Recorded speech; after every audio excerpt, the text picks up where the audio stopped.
Halo, kali ini kita akan berbicara masalah peraturan ketenagakerjaan. Nah, di sini saya menggunakan PowerPoint milik senior jenengan, Mas Restu Aji, Mas Sandaru dan Mbak Tri Pamuji. Ya, izin menggunakan ya. Nah, di sini yang akan kita bahas tentang peraturan ketenagakerjaan. Nah, peraturan ketenagakerjaan diatur dalam Undang-Undang Republik Indonesia nomor 12 tahun 2003 tentang ketenagakerjaan yang terdiri dari 18 bab dan 193 pasal. Nah, ini berisi mengenai kewajiban perusahaan terhadap karyawan dan hak-hak yang harus didapat atau diperoleh oleh karyawan. Nah, di sini ada outline-nya. Di sini bab 1 ada ketentuan umum, kemudian ada landasan asas dan tujuan. Ada bab 3 ini kesempatan dan perlakuan yang sama, kemudian perencanaan tenaga kerja dan informasi ketenagakerjaan. Kemudian ada pelatihan kerja, penempatan tenaga kerja, perluasan kesempatan kerja, kemudian penggunaan tenaga kerja asing, hubungan kerja, perlindungan atau pengupahan dan kesejahteraan, termasuk jaminan sosial seperti BPJS ya, dan asuransi kesehatan yang lain. Kemudian hubungan industri, pemutusan hubungan kerja, pembinaan, pengawasan, penyidikan, ketentuan pidana, sanksi administratif, kemudian ketentuan perihal ketentuan peralihan dan ketentuan penutup. Nah, yang pertama, ketentuan umum itu berupa pengertian seputar ketenagakerjaan, yaitu yang umum-umum dulu. Yang bab 2 adalah landasan asas dan tujuan. Nah, landasan ini tentunya Pancasila dan UUD 45. Asas ini keterpaduan melalui koordinasi fungsional lintas sektoral pusat dan daerah. Kemudian tujuan agar karyawan Indonesia dapat memiliki kesejahteraan yang terjamin. Nah, yang ketiga, bab ketiga adalah kesempatan dan perlakuan yang sama. Setiap tenaga kerja memiliki kesempatan dan perlakuan yang sama tanpa diskriminasi. Nah, yang bab berikutnya ini ada bab 4 tentang perencanaan ketenagakerjaan dan informasi ketenagakerjaan. Perencanaan tenaga kerja disusun atas dasar informasi ketenagakerjaan yang meliputi 1. Penduduk dan tenaga kerja. Yang jenengan itu omaendi, gitu asalnya mana. Di sini sesuai KTP, kemudian kesempatan kerja, pelatihan kerja, produktivitas kerja, hubungan industrial, kondisi lingkungan kerja, ada pengupahan dan kesejahteraan, kemudian jaminan sosial dan tenaga kerja. Yang berikutnya, yang kelima adalah pelatihan kerja. Nah, untuk membekali, meningkatkan dan mengembangkan kompetensi kerja guna meningkatkan kemampuan, produktivitas dan kesejahteraan. Nah, ini itu tujuannya dari pelatihan kerja. Kemudian penempatan tenaga kerja. Di sini tenaga kerja berhak memilih, mendapatkan atau pindah pekerjaan dan memperoleh penghasilan yang layak di dalam atau luar negeri. Nah, jadi maksudnya memilih itu ya Anda berhak memilih apabila ada kesempatan memilih maksudnya. Coba Anda mau naik jabatan jadi supervisor gitu. Nah, supervisor di unit apa? Jadi kan kalau diberi kesempatan untuk memilih ya Anda berhak untuk memilih gitu. Tidak harus terus kamu harus milih yang ini. Nah, itu enggak boleh gitu nggih. Nah, yang berikutnya adalah perluasan kesempatan kerja. Pengupaya perluasan kesempatan kerja ditanggung oleh pemerintah. Nah, di sini jadi perluasan kesempatan pekerjaan ditanggung oleh pemerintah. Yang berikutnya adalah penggunaan tenaga kerja asing. Ya, pemberi kerja yang mempekerjakan tenaga wajib memiliki izin tertulis dari menteri atau pejabat yang ditunjuk.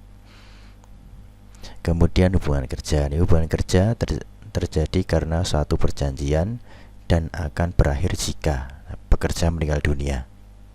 Berakhir jangka waktu perjanjian kerja, adanya putusan pengadilan, dan adanya keadaan atau kejadian tertentu seumpama tindakan kriminal gitu atau korupsi. Nah, ini bisa saja pelanggaran yang pasti. Nah, yang berikutnya 10 adalah perlindungan, pengupahan, dan kesejahteraan. Ini ada perlindungan, penyandang cacat, anak, perempuan, waktu kerja, keselamatan dan kesehatan kerja, pengupahan, dan kesejahteraan. Pada bab 10 ada poin-poinnya ya. Nah, ini kebijakan khusus untuk karyawan perempuan. Nah, dengan jam kerja antara jam 11 malam sampai jam 7, berarti ini yang shift yang ketiga. Nah, karyawati apakah boleh di shift yang ketiga ini? Ya boleh saja dengan aturan khusus ini. Karyawan perempuan usia kurang dari 18 tahun dilarang, ya nggak boleh ditempatkan di shift yang ketiga. Yang berikutnya, dilarang mempekerjakan karyawati hamil yang menurut keterangan dokter berbahaya jika kesehatan dan keselamatan kandungannya, bagi keselamatan kandungannya. Seumpama hamilnya sudah besar, nah, dan ada keterangan dokternya loh ya. Nah, itu tidak boleh di sini. Berbahaya kalau begadang gitu. Kemudian karyawan yang perempuan berhak mendapatkan makanan dan minuman bergizi serta jaminan terjaganya kesusilaan dan keamanan selama bekerja. Itu jadi ada pengawasan. Ya, jangan sampai ada pelecehan-pelecehan di ini kan waktunya malam sampai pagi. Nah, gitu. Jangan sampai ada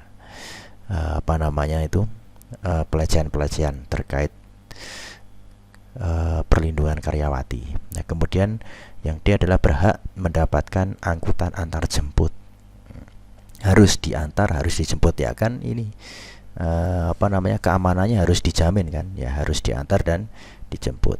Tidak wajib bekerja pada hari pertama atau kedua haid jika merasa rasa sakit dan memberitahu kepada pihak perusahaan. Nah, ini pasti harus ada surat keterangan dokter hari pertama kedua. Tapi ya kan kalau kita harus mengurus karyawati harus mengurus surat dari dokter lah, kan males juga kan, udah harus mengurus kemudian nanti disodorkan di atasan. Nah, biasanya diblong aja masuk gitu. Kemudian berhak memperoleh istirahat selama 1,5 bulan sebelum dan sesudah melahirkan. Kemudian apabila mengalami keguguran, berhak istirahat selama 1,5 bulan sesuai dengan keterangan dokter. Kemudian berhak menyusui anak selama waktu kerja jika memang harus dilakukan. Gitu ya. Tapi bukan berarti terus anaknya dibawa di lokasi kerja ya. Maksudnya kerja di unit mana itu, unit produksi ya. Ya kasihan nanti. Kemudian peraturan jam kerja atau waktu lembur. Nah, ini peraturan jam kerja ini patokannya 40 jam ya. Entah mau 7 hari atau 6 hari maksudnya 6 hari atau 5 hari kerja. Nah, itu patokannya ini. Ya, 7 jam sehari atau setara 40 jam seminggu untuk 6 hari kerja. Nah, kan ini 7 kali 6 loh, belum ada ini. Ya kan, baru 42 melebihi ini, baru 42. Biasanya kan Jumat, nah, pulangnya jam 3. Nah, kan gitu. Jadi disudo di sini. Pokoknya disesuaikan dengan 40 jam kerja. Biasanya di akhir-akhir hari itu, di akhir minggu itu jamnya itu tidak full gitu, okay. Atau 8 jam sehari atau setara dengan 40 jam kerja untuk 7 hari kerja. Nah, ini. Nah, kok 8 hari terus ya nanti lebih dari 40 jam ya. Di hari-hari terakhir juga tidak full biasanya. Itu nggih. Kemudian ada lembur. Ya, ada lembur. Oh maaf, ini maksudnya bukan 7 hari kerja ini ya. Ini yang 6 ya. 6, yang 7 ini yang 5 ini. Ini untuk 5 hari kerja, bukan 7 hari kerja, ini salah ini. Kemudian maksimal 13 jam dalam sehari, maksimal 14 jam dalam seminggu. Ini lemburnya. Jadi 3 jam per hari, tidak boleh lebih. Seumpama pulang jam 4 ya nanti lemburnya sampai 3 jam setelah itu. Berarti ntar jam 7 boleh pulang. Nah, tapi maksimal itu 14 jam seminggu. Jangan sampai suruh lembur terus. Itu tidak boleh juga. Kemudian karyawan yang lembur berhak mendapatkan upah lembur. Nah, waktu istirahat atau cuti ya, dan cuti, istirahat dan cuti ya. Istirahat antara jam kerja sekurang-kurangnya setengah jam setelah bekerja selama 4 jam terus menerus, dan waktu istirahat tersebut tidak termasuk jam kerja. Ya. Kemudian beristirahat 1 minggu dalam istirahat mingguan 1 hari untuk 6 hari kerja dalam 1 minggu ya. Jadi minggunya libur Senin sampai Sabtu itu kerja, atau 2 hari untuk 5 hari kerja dalam 1 minggu, yaitu kerjanya dari Senin sampai Jumat ya, Sabtu Minggu libur. Ini yang diperbolehkan. Kemudian cuti tahunan ya, cuti tahunan ini sekurang-kurangnya 12 hari kerja ya. Sekurang-kurangnya 12 hari kerja untuk cuti tahunannya setelah pekerja atau buruh yang bersangkutan bekerja selama 12 bulan atau 1 tahun terus menerus. Jadi setelah 12 bulan bekerja tanpa cuti, kemudian Anda berhak ya mengajukan cuti selama 12 hari gitu. Jadi per hari itu cutinya cuma 1 hari yang diperbolehkan, tapi tidak kalau seumpama 1 hari cuti 1 bulan cuti sehari, 1 bulan cuti seharian, nanti di akhir tahun ya entek cuti nih, nggak bisa dipakai lagi toh. Nah, yang D, istirahat panjang sekurang-kurangnya 2 bulan dan dilaksanakan pada tahun ke-7 dan ke-8 masing-masing 1 bulan bagi pekerja yang telah bekerja selama 6 tahun secara terus-menerus ya, 6 tahun secara terus-menerus pada perusahaan yang sama tentunya, dengan ketentuan pekerja atau buruh tersebut tidak berhak lagi atas istirahat tahunannya selama 2 tahun berjalan. Jadi kan tadi ini setelah 6 tahun bekerja, kemudian tahun ke-7 cuti 1 bulan, yang ke-8 cuti 1 bulan. Nah, ini adalah 2 tahun berjalan. Jadi saat 2 tahun berjalan ini tidak boleh mengajukan juga cuti tahunannya. Kan per tahun ini 12 hari toh. Ini sudah yang ke-7 sudah cuti 1 bulan ya. Kemudian tambah 12 hari, nggak boleh. Karena ini sudah panjang 1 bulan. Yang ke-8 juga begitu. Sama. Cuti full 1 bulan tapi tidak boleh nambah yang 12 hari di sini. Itu. Kemudian selanjutnya berlaku untuk setiap kelipatan masa kerja 6 tahun. Nah, ini sudah saya buatkan diagramnya. Jadi 1 sampai 6, tahun ke-1 sampai ke-6 itu tanpa cuti. Anda nggak mengambil cuti sama sekali. Nah, yang berikutnya tahun ke-7 cuti 1 bulan. Nah, karena ini tadi pada tahun ke-7 dan ke-8 masing-masing 1 bulan ya, dilaksanakan pada tahun ke-7 dan 8. Dan loh ya, bukan atau. Jadi 7 dan 8 masing-masing 1 bulan. Gitu nggih.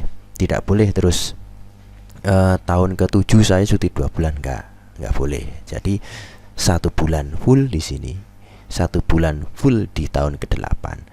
Baru tahun ke-9 dan 14 ini tanpa cuti lagi, begitu seterusnya. Dan di yang hijau ini Anda tidak berhak mendapatkan cuti tahunannya. Nah, cuti tahunannya ini, yang C ini, cuti tahunan sekurang-kurangnya 12 hari. Itu enggak boleh. Nanti enak banget, berarti nanti di sini Anda sudah cuti 1 bulan plus 12 hari, berarti kan 32 hari, enggak boleh. Di sini juga 32 hari, enggak boleh. Gitu ya. 1 bulan tanpa cuti. Gitu ya. Nah, yang berikutnya adalah hubungan industrial. Hubungan industrial dilaksanakan melalui sarana serikat pekerja atau buruh, organisasi pengusaha. Pengusaha kan juga boleh toh berorganisasi ya.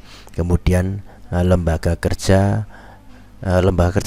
bipartit ya. Kemudian lembaga kerjasama tripartit. Nah, apa ini bipartit, tripartit? Nah, kalau B itu cuma 2, berarti konsultasi dan informasi. Yang tri ini berarti informasi, konsultasi dan musyawarah. Nah, tripartit ini sebentar saya bukakan. Oke. Ada peraturannya. Nah, di sini. Ini peraturannya yang tripartit ya. Nah, ini tata kerja dan susunan organisasi lembaga kerjasama tripartit. Menurut peraturan pemerintah nomor 8 tahun 2005. Nah, ini di sini. Lembaga kerjasama tripartit atau LKS tripartit adalah forum komunikasi, konsultasi, dan musyawarah ya. Jadi komunikasi ya, saling tukar informasi, konsultasi dan musyawarah. Karena kalau bi ya musyawarahnya hilang. Itu berarti tidak bisa membuat sebuah kebijakan atau tindakan kan kalau nggak ada musyawarah. Nah, tentang masalah ketenagakerjaan yang anggotanya terdiri dari unsur organisasi pengusaha, serikat pekerja atau buruh, dan pemerintah itu sendiri. Nah, ini yang diketuai oleh presiden langsung gitu kan, bisa terkait tentang UMR, kemudian peraturan-peraturan yang lain gitu. Nah, ini mengajak tripartit ini tiga unsur tadi, pengusaha, pekerja atau buruh, dan pemerintah gitu ya. Kembali lagi di sini. Kemudian peraturan perusahaan. Nah, kan kalau Anda melamar pekerjaan ini pasti ada peraturannya di sini. Nah, ini dibaca gitu ya, dibaca. Kemudian perjanjian kerja bersama. Ini juga peraturan perusahaan itu sudah ada sebelum Anda bekerja di situ atau saat bekerja di situ dibuat peraturannya, perjanjian ya saat jenengan sign kontrak itu tadi. Kemudian peraturan perundang-undangan ketenagakerjaan dan lembaga penyelesai atau perselisihan hubungan industrial. Itu oke. Nah, kalau ada perselisihan, nah bisa dilaporkan ke polisi, bisa langsung. Itu nanti mereka yang melakukan penyelidikan. Kemudian pemutusan hubungan kerja. Nah, ini pengusaha dilarang melakukan pemutusan hubungan kerja dengan alasan 1. Pekerja atau buruh berhalangan masuk kerja karena sakit menurut keterangan dokter selama waktu yang tidak melampaui 12 bulan secara terus-menerus. Nah, kalau sakit 12 bulan terus-menerus nggak boleh, nggak bisa masuk ya, boleh diputus ya. Kemudian pekerja atau buruh menikah itu nggak boleh. Terus kamu menikah berarti sudah kontraknya saya akhiri, nggak boleh. Atau di perjanjian kontrak kamu tidak boleh menikah selama Anda bekerja di sini, itu tidak boleh, melanggar. Okay. Kemudian pekerja atau buruh perempuan hamil, melahirkan, gugur kandungan, dan menyusui bayi dan lain-lain, ini juga tidak boleh sebagai alasan. Itu. Kamu hamil, jadi kamu sakit-sakitan, sudahlah kamu saya berhentikan, nggak boleh. Itu ya. Uang pesangon jika terjadi pemutusan hubungan kerja ya. Masa kerja kurang dari 1 tahun itu 1 kali upah ya, 1 bulan upah. Kalau masa kerja 1 sampai 2 tahun, nah itu 2 kali upah bulanan, berarti 2 bulan upah. Yang berikutnya masa kerja 2 sampai 3 itu 3 kali upah dan seterusnya. Nanti kalau umpama sudah 10 tahun kerja ya berarti ya 10 tahun upah kerja, gaji pokok ya, itu pesangonnya. Yang berikutnya pembinaan, ini ada di bab 13 yang dilakukan oleh pemerintah. Kemudian pengawasan yang dilakukan oleh pegawai pengawas ketenagakerjaan, berarti di Kementerian Ketenagakerjaan atau Dinas Ketenagakerjaan ya. Kemudian yang berikutnya adalah penyidikan ya. Ini kan dari pengawasan. Seumpama ada pelanggaran masalah APD, yaitu kan ada Dinas Ketenagakerjaan yang melakukan pengawasan. Nah, kalau ada pelanggaran kemudian dinilai pas tidak ada pengawas ya, Anda bisa langsung lapor di Dinas Ketenagakerjaan atau langsung ke polisi gitu kan. Dan pegawai pengawas ketenagakerjaan juga memiliki wewenang khusus untuk menyidik yang PNS gitu ge. Nah, di sini yang ke berapa ini? Yang ke-16 ya. Oke. Yang ke-16, ketentuan pidana dan sanksi administratif. Nah, ketentuan pidana itu ada empat tahapan. Yang pidana penjara 2 sampai 5 tahun, dendanya 200 atau bisa keduanya, bisa salah satunya 200 sampai 500. Kemudian penjara 1 sampai 5 tahun, 100 sampai 500 juta. Kemudian sanksi pidana kurang dari 12 bulan itu 10 sampai 100 juta. Sanksi pidana denda tok itu 5 sampai 10 juta. Ini adalah ketentuan pidana korporasi. Ya, korporasi, jadi perusahaan. Kemudian sanksi administratif atau teguran, ya, peringatan tertulis, pembatasan kegiatan usaha, pembekuan kegiatan usaha, pembatasan persetujuan, ya, kemudian pembatalan persetujuan, misal persetujuan itu persetujuan penggunaan lahan itu dibatalkan oleh pemerintah karena melanggar AMDAL dan lain sebagainya. Kemudian pembatalan pendaftaran. Pendaftaran maksudnya seumpama ada unit baru kemudian didaftarkan untuk membangun pabrik di sini, nah itu juga dibatalkan juga. Seumpama pabrik yang satu yang sebelumnya ternyata ada pelanggaran-pelanggaran, wadah ini mau membangun pabrik lagi, jangan-jangan pelanggarannya makin banyak, nah gitu, dibatalkan boleh. Kemudian penghentian sementara sebagian atau seluruh alat produksi. Kemudian yang paling terakhir adalah pencabutan izin. Oke, ya yang ke berapa? Ini 17 ya. Ketentuan peralihan. Semua peralihan pelaksanaan yang mengatur ketenagakerjaan tetap berlaku sepanjang tidak bertentangan atau belum diganti dengan peraturan yang baru berdasarkan undang-undang. Yang ini yang bab ke-18 ketentuan penutup. Gitu ya. Nah, selesai. Kemudian wujud peraturannya tadi. Nah, ini adalah wujud peraturannya di undang-undang ya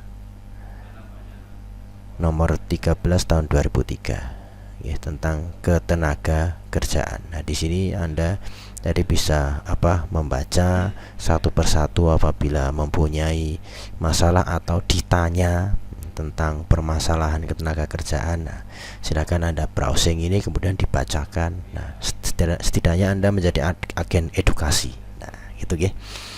Baik, cukup sekian untuk pembahasan tentang peraturan ketenaga kerjaan. Semoga bermanfaat.